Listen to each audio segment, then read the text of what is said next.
let's see how we did determining which design Amaya should use. If she wants to make cardboard boxes, have you guys ever done this where you've actually used a figure? Sometimes you can print a template and then cut it out and fold it up and it creates a box, right? So it's this flat two-dimensional surface that if you fold and tape up a certain way, turns into a three-dimensional, what we call a solid. So if she wants to, Amaya is interested in using less material. Well, what can I find about these that will help me decide which design she should use? Well, I'm going to find out the area of all these surfaces, which is really just composite area like we did before. We're going to break it apart and find the area of all these pieces. So many of you probably recognized right here that you have a rectangle and that rectangle is 6 by 3. And I gave you plenty of space down here if you're color coding and writing things. That rectangle is 18. Okay, it gets a little trickier after that. And remember, we talked a lot in the last couple of videos, the whole idea of, okay, use horizontal pieces to find other horizontal pieces and vertical pieces to find other vertical pieces, right? So I can see this one has a measurement of 5, but this one doesn't have a measurement because it doesn't need to have a measurement because it's the same as this one over here. So this rectangle is actually 5 by 6, which is 30 square centimeters. What about this one that has like no measurements? If this is supposed to fold up into some sort of box, notice I'm using the same color as this one, because if those were to fold up, they would also need to be 6 by 3. Those two rectangles would need to match. So I have another 6 by 3, and I'm just keeping a list of all these things that I have, which also means I have another box right here that I'm color coding as the same as this one, because this one will also need to be 5 by 6. So I have another 5 by 6 that's 30. So I have those two blue ones. And if you imagine like a tissue box, right? If you imagine the shape of that, if you were to unfold it, I just paused it to go get a tissue box, but that's the type of thing that this is supposed to fold up into. Right? Have you ever broken down boxes for recycling? That's what we would do if we were to like pull this part apart and lay it all flat. We would have double rectangles. Let's see if I can zoom this out a little farther. Nope. We have the rectangle on the top would be the same material as the rectangle on the bottom, minus this section here that we rip out. This rectangle on this side would be the same as this rectangle on this side. That's what we're dealing with here. These rectangles come in pairs because it's like this tissue box here. So that also means, and I'm going to use a different color, but that also means that these two on the ends, they're a different color because they're not the same as the blue or the pink. They are their own thing, but they are the same as each other. And they are 3 by, oh yeah, horizontal pieces help us find other horizontal pieces. So I have a 3 by 5 and then another 3 by 5. So really what I have for a cardboard box, if I'm going to fold it up and turn it into a cardboard box, it's actually made of 6 rectangles. Now, if I find the area of these 6 rectangles, and then I just combine them all, 30 plus 30 is 60, 15 plus 15 is another 30, so that's 90, plus 36. You can use a calculator, use your number sense, whatever works for you. I'm going to double check it in the calculator right now. The overall area when I add all these up is 126 square centimeters. Now, why would Amaya even find that? Well, because it says she's concerned about using material, less material. So if she goes with this cardboard box shape, which we're going to give a name to in just a second, then she'll use a total of 126 square centimeters of cardboard. That's how much material she'll use. We found the area of all those pieces, and that tells us the material. Now, what that means then is we're going to come over here and do the same thing with this shape. Find all the areas of these pieces. Okay, I have a rectangle here. And I can see this is going to fold up into something that I don't have with me right now. It's not going to be a box like this. It's going to be a box shaped like a tent, or like, have you ever seen a Toblerone box? A Toblerone box is like what this would fold up into. You'd have the rectangle on the bottom and then the two that come up on the sides to create that triangle on the side. Okay, so that means these two are going to have the same measurements because they line up. Now they line up with what? Oh, look, okay, 5, and then I have vertical pieces help me find other vertical pieces. Oh, so I have two rectangles that are both 8 by 5. So each of those are 40. Okay, the trickiest part of this is finding all the right measurements and what we're dealing with. Then I also have this other rectangle in here that does not come with a pair because they line up to make triangles. So that's only going to require 3 rectangles, but it's going to be 6 by, this is still 8 because vertical pieces line up to help us find other vertical pieces. So this is 6 by 8, which is 48. Oh, and then I have these triangles. We did a lot of work last standard that involved using triangles, and these two are going to have to match up if this is going to fold up correctly. So the area of a triangle is 1/2 base times height, 24, and then half of that is 12, and that means the other triangle is the exact same. I'll write it again just for good measure. But again, what I did there is just 6 times 4 is 24, and then half of it. Once again, I'm going to total all these things up. 40 plus 40 is 80, 128 plus 24 is 138, 48, 52. Let's see if I did that right. 40 plus 40 plus 48 plus 12 plus 12 is 152 centimeters squared. What does this tell Amaya?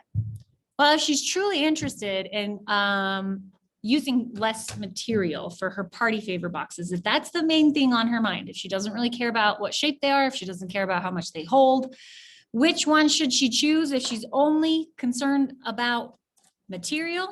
Well, she should choose option 1. Option 1 will use less material. You guys just did what we have called composite area. Now, it gets a slightly different geometric name when we know it's a composite area that would fold up and create a 3-dimensional thing. Now that's a new language here, okay? So a couple of vocabulary words we're going to add to this before we move on to the next page. This is now, it's still composite area. It really is the same thing. You did the same thing. You found a bunch of different shapes and added them together.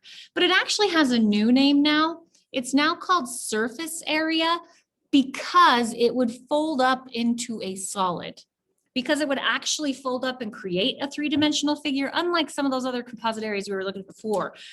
Some of those were just like, here's the shape of a deck. Well, that deck, we're not going to take that and fold it up into anything. It was just the surface. Now, when it's a surface that will fold up into something, it's called surface area instead of just composite area, but it's really the same math. It's the same math. You find the area of the pieces and you put them together.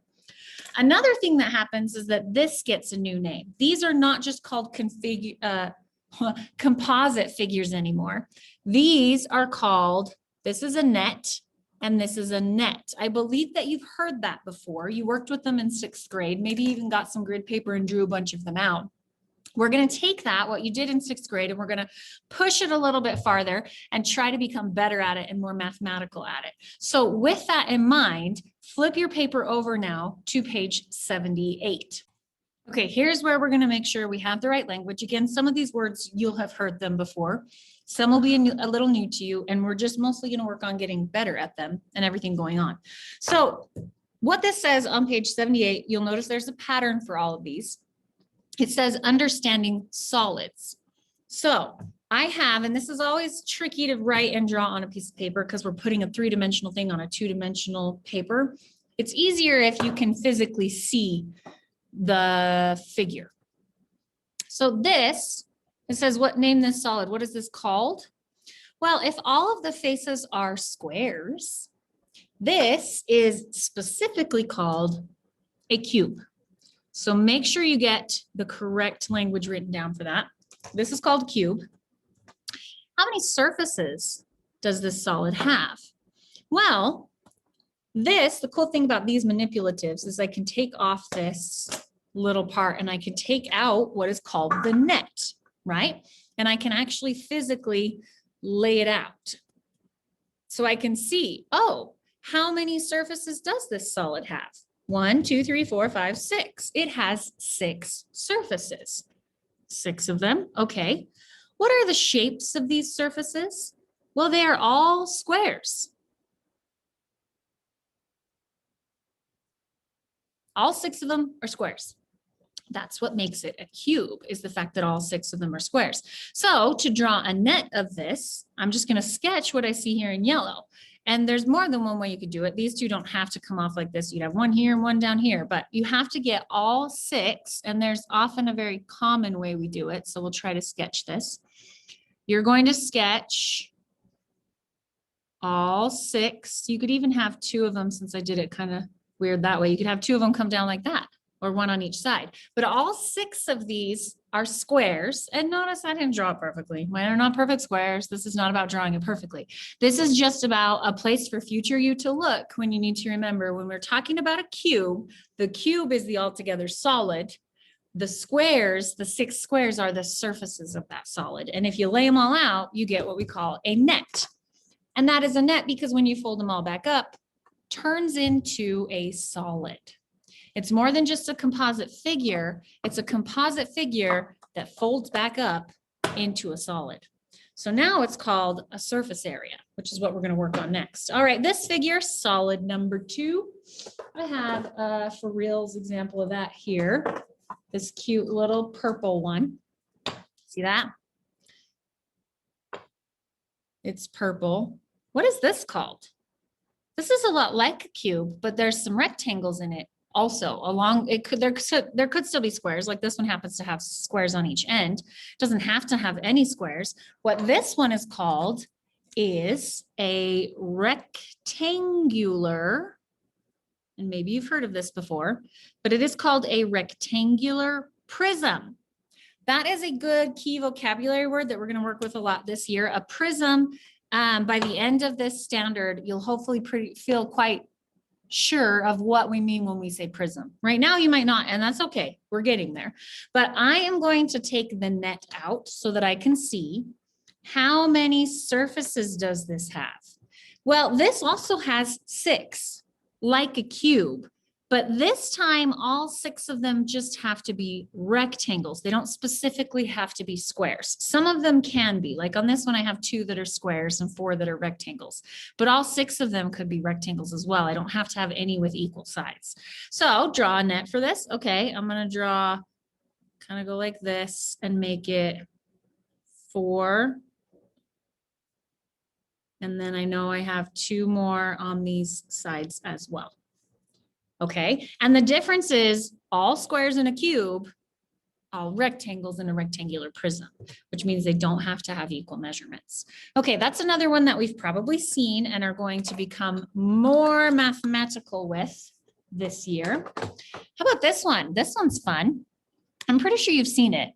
But I know you haven't done a ton of mathematics with it yet, because that's one of the ways we're going to push our knowledge this year, is we're going to do a lot more mathematics with this shape. And the reason you haven't in the past is simply because you haven't had the math skills for it yet, because guess what? Circles are involved here. We've spent a lot of time this year on circles, and now you have the mathematical knowledge to deal with these. What are these that I'm talking about? What is this? It's a soup can. It's a lipstick tube. It's a cylinder, right? So this, and because it's orange, I'm going to use that color. This is called a cylinder. I know you've probably heard that word at some point. A cylinder, this one's tricky. How many surfaces does this have? Well, watch. Here's what's so great about these is I can show you. I'm going to pull this out. I'm going to tell you, and you might be surprised by this. There are 3 surfaces. 3, Miss McGowan? What are you talking about? I'll show you as soon as I can. Okay, got it. So this is my cylinder. What happens is I have a circle on the top and a circle on the bottom. And then this part that wraps around the circles lays out flat as a rectangle. You see that? It looks like a giant divide symbol without the spaces in between. But this we have 3 surfaces, and those 3 surfaces are, we have 2 circles and we have 1 rectangle. That is always what the 3 surfaces of a cylinder will be, 2 circles and a rectangle. And the net, like I said, looks like a giant divide symbol. You got your big long rectangle and you've got your 2 circles. Okay, here's what you guys need to do now. And I'm going to give you the names just in case you don't know them. I'm going to give you the names on page 79, and I'm going to let you guys try to visualize and figure out, okay, how many surfaces would it have if I unwrapped it? And what would the net look like? And what would these surfaces be? Okay, so on page 79, again, I'm going to start you off with the names. This one is called, and I'll even show you the real life example I have. Nope, not that. Yep, this. This one is called a triangular prism. It's like the Toblerone box or like a tent. Okay, so this is called, and that first blank does not have enough space, triangular prism. You need to now answer the rest about that particular solid. This one is called a square. These spaces are just all wrong. This is called a square pyramid. You can have many different kinds of pyramids, and it all depends on what shape the base is. Let's see, I have an example of that. Here's a square pyramid. How many surfaces would this have? What shape would they be? And how could you draw the net? Give that a try. And this last one, I don't even have a physical one in this. This is called, I don't know what's going on with these spaces. This is called, here's a fun word, trapezoidal. This is called a trapezoidal prism. So think through that. How many surfaces would it have? What are the shapes of the surfaces? And can you sketch a net? And when you're done with page 79, that's what you're going to submit in Canvas today, is a picture of this page finished. If you have any questions, as always, ask.